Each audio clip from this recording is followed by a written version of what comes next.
Bonjour à toutes et à tous. Je suis Marion Martinez, je suis la dirigeante du cabinet de conseil en RSE Rupture Engagée.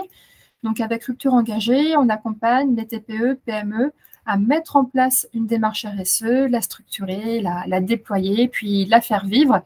Et aujourd'hui, je suis accompagnée de ma collègue Marion Floïc, qui travaille avec moi depuis plus d'un an. Et on vous propose comme thème de ce webinaire le numérique responsable. Qu'est-ce que l'on va voir ensemble? On va voir quel est l'impact du numérique au niveau social, mais aussi au niveau environnemental. Et on verra ensuite, dans un second temps, quelles sont les solutions que l'on peut mettre en place au quotidien, dans notre quotidien professionnel surtout. Et enfin, on vous présentera les différents rendez-vous, les prochains webinaires qu'on organise. Et puis voilà, on verra ensuite s'il y a des petites questions-réponses. C'est OK pour tout le monde? Allez, c'est parti. Marion, je te laisse la main. Ça marche. Ouais, je vais commencer. Déjà, bonjour à tous. On va commencer du coup par une première partie sur nos usages au quotidien. Et je vais commencer par vous donner une définition. Donc, c'est une définition qui a été faite par Green IT. Selon eux, le numérique responsable, c'est l'ensemble des technologies de l'information et de la communication dont l'empreinte économique, écologique, sociale et sociétale a été volontairement réduite et ou qui aident l'humanité à atteindre les objectifs du développement durable. Donc, autrement dit, c'est le fait de volontairement réduire son impact écologique, social ou sociétal avec ou par rapport aux technologies. Maintenant, la première notion qu'on va voir, c'est une notion qui est surtout liée à nos achats, puisqu'en fait, elle est liée à la fabrication des outils numériques. C'est le sac à dos écologique. En fait, on parle de sac à dos écologique pour désigner toutes les pollutions émises, les ressources naturelles et l'énergie consommée par un produit. Ça, c'est surtout au moment de sa fabrication. En moyenne, ce sac à dos est 30 fois plus lourd que l'objet lui-même. Donc, pour vous donner un exemple, un smartphone de 150 grammes demande 70 kg de ressources. Là, pour le coup, c'est un exemple assez parlant, mais ça fait un sac à dos 467 fois plus lourd. On peut comme ça mesurer l'empreinte écologique d'un produit et de sa fabrication assez facilement en prenant cette notion de sac à dos écologique. Alors ensuite, il y a autre chose qui a un fort impact dans notre quotidien, c'est les mails, surtout dans notre quotidien professionnel. Il faut savoir qu'il y a 8 à 10 milliards de mails qui sont échangés en une heure dans le monde. Donc c'est énorme. Et qu'une donnée numérique, donc un mail, parcourt 15 000 kilomètres pour arriver à son destinataire. Donc pourquoi il parcourt autant de distance? Parce que quand on envoie un mail, il est réceptionné, traité et stocké dans le data center de notre fournisseur d'accès qui ensuite le retransmet au réseau. Donc, il transite un petit peu partout dans le monde. Il arrive dans le data center du fournisseur d'accès de notre correspondant. Donc, pareil, il est réceptionné, traité et stocké, puis retransmis. Et seulement après, le correspondant reçoit notre message. Donc, c'est pour ça que le mail parcourt autant de distance et a un impact aussi fort, surtout quand il est stocké par la suite. Et enfin, autre chose qui a un fort impact dans nos usages, ce sont les vidéos, pardon, parce qu'elles représentent à elles seules 60% du flux de données sur Internet au niveau mondial. La consommation de streaming vidéo représenterait 1% des émissions mondiales de CO2. Donc c'est assez préoccupant, surtout quand on voit la croissance du trafic vidéo dans le monde et surtout avec tous les réseaux sociaux qui existent aujourd'hui. Et pour vous donner un chiffre, un film en 4K sur Netflix pèse environ 300 000 fois plus qu'un mail sans pièce jointe. Voilà, donc ça c'est assez parlant. Maintenant, on va voir un petit peu les impacts vraiment du numérique en fait au niveau environnemental et social. Et je vais vous montrer des photos comme ça, ce sera plus concret d'exemples d'impact. Donc cette première photo, c'est ce qu'on appelle les minerais de sang. Donc ça, c'est en République démocratique du Congo. Et en fait, pourquoi on les appelle comme ça? Parce que ces minerais contribuent à financer des conflits armés. Donc par exemple, en 2015, il y a 27 conflits armés qui ont été financés via ces ressources minières. Et on les appelle comme ça aussi parce qu'il y aurait plus de 40 000 enfants qui travailleraient pardon, dans les mines de cobalt et de coltan. Donc c'est ce qui sert à faire des batteries et des condensateurs. Alors il y a certains fabricants qui se sont engagés à ne pas s'approvisionner dans ces mines, mais à vrai dire, on ne peut pas vraiment vérifier. C'est encore assez flou leurs conditions d'approvisionnement. Donc on ne sait pas s'ils respectent vraiment leurs engagements. Donc la deuxième photo, c'est une photo d'une rivière. En fait, ici, c'est une rivière qui se situe en Amazonie brésilienne et ce sont des rivières qui sont polluées fortement. Donc là, c'est à cause de l'industrie minière de l'étain et du tantale. Euh, voilà. On peut voir que ça crée des couleurs pas du tout naturelles et que justement, en fait, c'est la pollution qui est à l'origine de ça. Donc ici, c'est une photo qui représente en fait un lac artificiel qui se situe dans la région de Baotou, donc en Chine.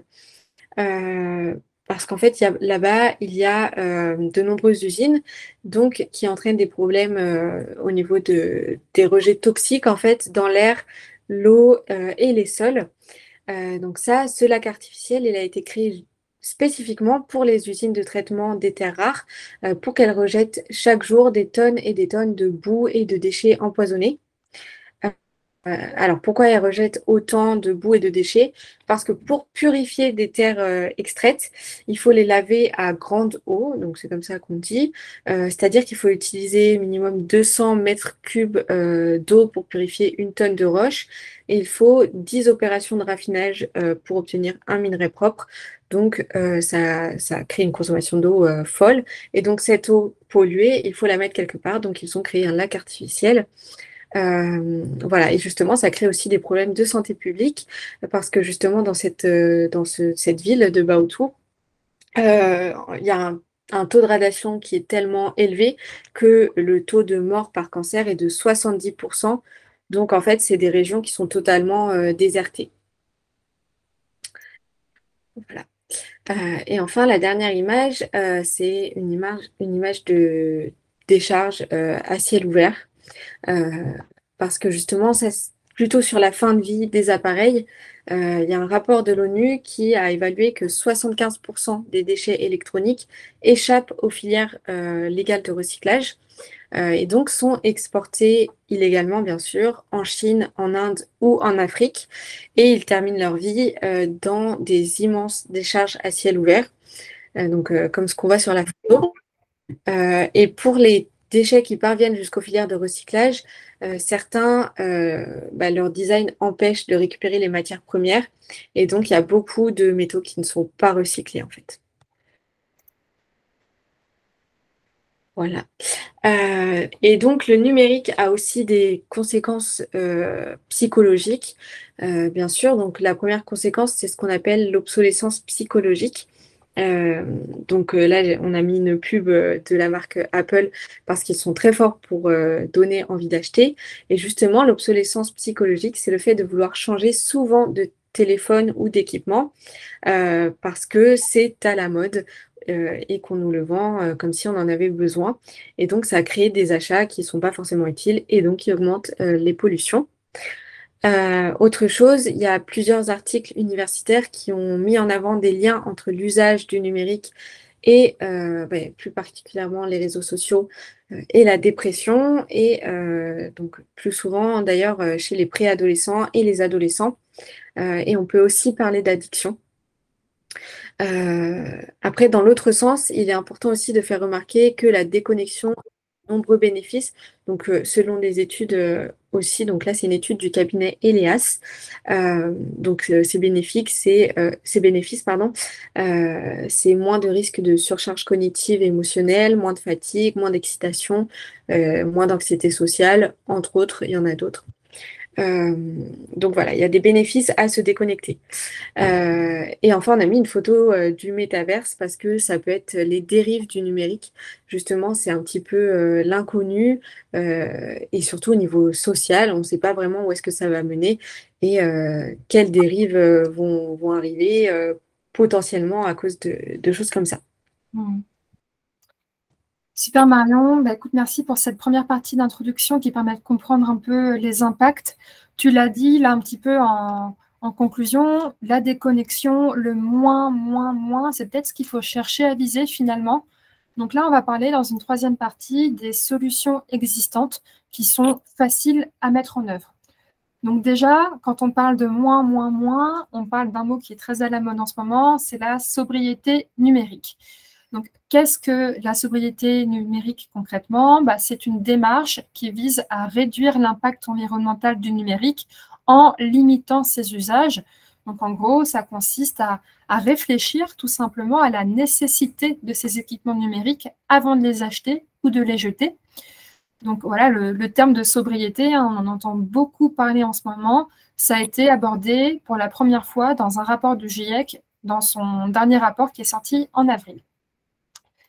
Deuxième chose que l'on peut essayer de faire, et ça c'est à la portée de tous, c'est de limiter ses équipements. Donc déjà, garder plus longtemps ses équipements, ses téléphones portables, son PC, etc. Donc selon l'ADEME, par exemple, garder ses équipements 2 ans au lieu de 4 permet d'améliorer le bilan environnemental de l'équipement de 50%. On peut aussi penser aux dons ou au troc, ou par exemple au reconditionné. Donc, je sais que Back Market est à la mode. Il est un petit peu controversé aussi, donc n'hésitez pas plutôt à vous rapprocher on va dire, de plateformes qui reconditionnent en France, comme par exemple Smart, S-M-A-A-A-R-T. Donc, on peut aussi naturellement entretenir correctement comment dire, ces plateformes, ces équipements, comme par exemple en installant des protections contre les virus, en les nettoyant régulièrement, en les amenant chez un informaticien pour faire un petit point. Enfin, voilà. N'hésitons pas à l'entretien. On évite de remplacer ces équipements sur un coup de tête. On privilégie la réparation en cas de panne. Et parfois, vous savez, on est un petit peu face à ce dilemme de se dire, oui, réparer, ça me coûte 200 euros, tandis qu'acheter neuf, ça coûte 300. Bon, bah voilà, pour 100 euros de plus, je peux avoir du neuf. Oui, mais n'oublions pas qu'il y a un coût en euros. Et là, le coût n'est que de 100 euros supérieur, mais le coût social et environnemental qu'il y a derrière, il n'est pas calculé dans cette donnée en euros. Or, il existe aussi. Alors peut-être que ça ne coûte que 100 euros de plus, mais ça a un impact grave sur l'environnement et sur les gens, alors que réparer, bah, ça permet peut-être aussi de faire vivre une économie locale, de faire vivre des gens qui sont sur notre territoire, etc. Donc, choisir des appareils aussi avec des labels environnementaux ou sociaux. Il y a par exemple, alors je ne sais pas comment il se prononce, je dis EPIT, E-P-E-A-T ou TCO, qui sont deux labels sur ces sujets-là. Bon, après, gardons un petit peu de recul aussi sur les labels. Ce n'est pas parce qu'on a un label qu'on est irréprochable. Il y a d'autres manières de montrer aussi qu'on a des engagements. Mais le label peut être un gage de crédibilité, mais ça n'empêche pas de creuser un petit peu ce qu'il y a derrière le label. Ne pas multiplier ses appareils, et puis aussi, vous savez, on a ces nouveaux trucs de prendre en compte l'indice de réparabilité des outils. On a maintenant un petit indicateur qui permet de dire s'il est facile à réparer ou s'il est très compliqué à réparer.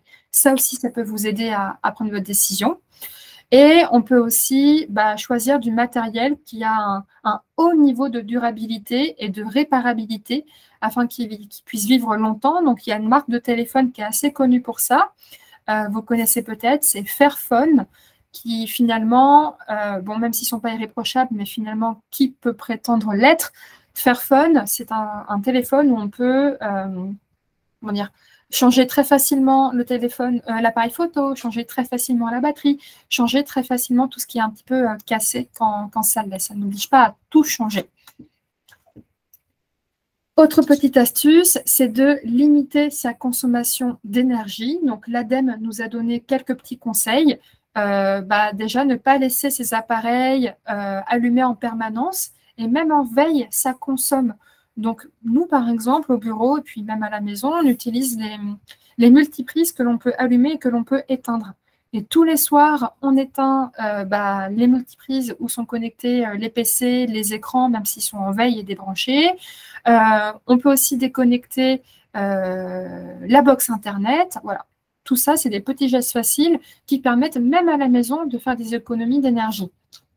Il paraît qu'une box Internet, vu qu'elle est allumée tout le temps, ça consomme autant qu'un frigo. C'est quand même beaucoup.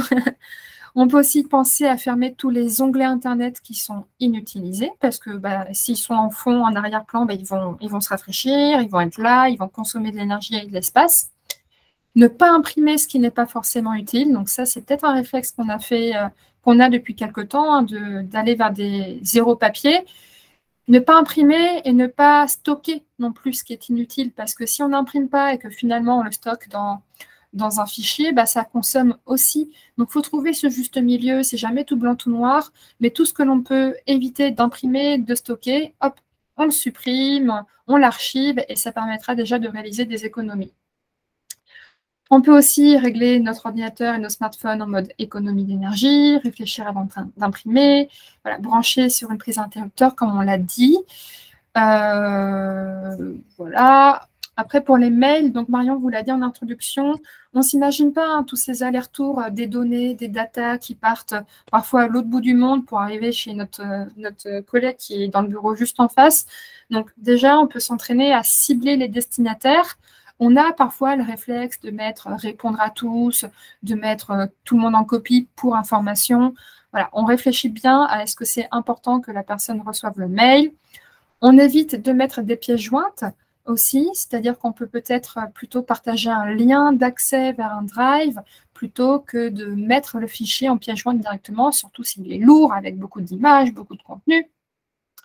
On optimise la taille des fichiers que l'on transmet. Donc pour ça, il y a un outil qui s'appelle FileVer que je vous présenterai juste après aussi. On fait régulièrement le tri dans sa boîte mail. Voilà, on n'est pas obligé de le faire chaque semaine. Mais moi, par exemple, je m'organise trimestre par trimestre. Hop, je fais un tri. Et en gros, je décide, je paramètre ma boîte mail pour que tout ce qui n'a pas une petite étoile, tout ce que je n'ai pas mis comme important, je supprime tout ce qui n'a pas d'étoile. Donc, en gros, au fur et à mesure que je reçois un mail, si je me dis que celui-là, je dois absolument le garder, hop, je mets une étoile. Une fois par trimestre, je dis supprimer tout ce qui n'a pas d'étoile et ça permet de faire un bon tri. Et se désinscrire des newsletters qu'on ne lit plus. Franchement, ça prend 2 secondes, donc n'hésitons pas à avoir ces petits éco-gestes. On vous partage aussi une infographie qui a été publiée par l'ADEME qui nous donne des conseils sur comment télétravailler léger. Donc, on sait que le télétravail est devenu indispensable lors du Covid. On se dit aussi que ça permet de réduire son empreinte carbone car on n'a pas le déplacement jusqu'au travail, etc. Mais le télétravail peut avoir des impacts aussi insoupçonnés, puisque finalement on est connecté H24, on fait de la visio tout le temps. Donc cette infographie, je vous invite à la télécharger quand vous relirez ce webinaire ou quand vous pouvez taper aussi sur Internet. C'est une petite feuille que vous pouvez imprimer pour le coup. Imprimez-la sur du papier brouillon et en noir et blanc si vous voulez, mais ça donne des idées et ça permet d'avoir un rappel sur les éco-gestes du numérique que l'on peut appliquer, y compris à la maison. Hop. Alors, quelques outils à intégrer. Pourquoi pas vous inscrire à un navigateur web écolo. Donc moi, j'utilise personnellement Lilo. Ça permet à chacune de mes recherches d'obtenir des gouttes. Et ces gouttes-là peuvent être converties en dons financiers à des associations.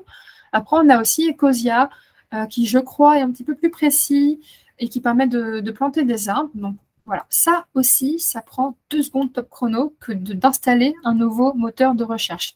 Donc, je vous propose peut-être qu'à la fin de ce webinaire, vous preniez 10 minutes hop, pour appliquer tous les petits conseils qu'on donne. Vous pouvez aussi participer à une fresque du numérique. Alors, certains d'entre vous connaissent peut-être la fresque du climat. Les fresques, finalement, ce sont des ateliers de sensibilisation, des ateliers qui sont ludiques, participatifs et qui permettent de comprendre l'impact de nos comportements. Et la fresque du numérique est là pour comprendre concrètement quel est l'impact de nos usages, de nos comportements vis-à-vis du numérique et les conséquences que ça a. Donc, nous, on en organise avec Rupture Engagée, naturellement. Si jamais vous souhaitez transférer des fichiers, donc vous connaissez peut-être WeTransfer, nous, on préfère faire la pub de FileVert, qui est l'alternative écolo et engagée de WeTransfer. Vous pouvez aussi, alors je crois que c'est au mois de mars, il y a une journée mondiale qui s'appelle le Cyber World Cleanup Day. C'est une journée mondiale dédiée au nettoyage des données numériques. Donc, on peut organiser ça en entreprise, faire un petit challenge, se dire, tiens, aujourd'hui, le 16 mars, c'est le jour où on nettoie nos données, et on fait ça tous ensemble, ça crée aussi une énergie de groupe. CleanFox. CleanFox, c'est un petit plugin qui permet de vous désinscrire automatiquement des newsletters que vous ne souhaitez pas garder. Et aussi l'application mobile Carbonalizer qui permet de suivre votre impact carbone lié à l'usage de vos applications mobiles. Hop. Et enfin, si jamais vous souhaitez creuser le sujet, on vous a mis quelques sources qui sont sûres. Donc, naturellement, on retrouve l'ADEME, le Shift Project aussi, le Green IT qui est notamment à l'origine d'un... Alors, je dis peut-être une bêtise, je ne sais plus qui est à l'origine du label numérique responsable, mais en tout cas, il y a même un label numérique responsable qui peut être obtenu par les entreprises qui souhaitent s'engager et qui souhaitent un petit peu prouver leur engagement. Donc, c'est un label qui est géré par l'agence Lucie, qui gère aussi, vous le savez, le label Lucie, le label Envol pour l'environnement, etc. Et voilà, écoutez, c'est à peu près tout ce que l'on souhaitait vous partager. Donc, ce que je vous propose, c'est qu'on termine rapidement la présentation, puis ensuite, on pourra répondre à vos questions. Donc, pour information, on organise d'autres webinaires, donc le 8 novembre sur l'économie circulaire, le 29 sur les indicateurs RSE. On organise aussi une formation en partenariat avec le label Lucie sur comment valoriser ses actions et ses engagements auprès de ses collaborateurs. Et enfin, un dernier webinaire, ce sera le dernier de l'année sur la RSE appliquée au secteur touristique. Si jamais vous souhaitez aller plus loin, vous pouvez télécharger le catalogue de nos ateliers et de nos conférences qui permet d'avoir des éléments de sensibilisation à la RSE ou aussi suivre une de nos formations sur les fondamentaux de la RSE, sur comment mettre en place une démarche selon la norme ISO 26000 ou comment la communiquer en interne et en externe. Hop. Écoutez, nous, on vous remercie beaucoup pour votre attention et votre participation. Je vais arrêter l'enregistrement et ensuite on sera disponible pour répondre à vos questions. Merci beaucoup.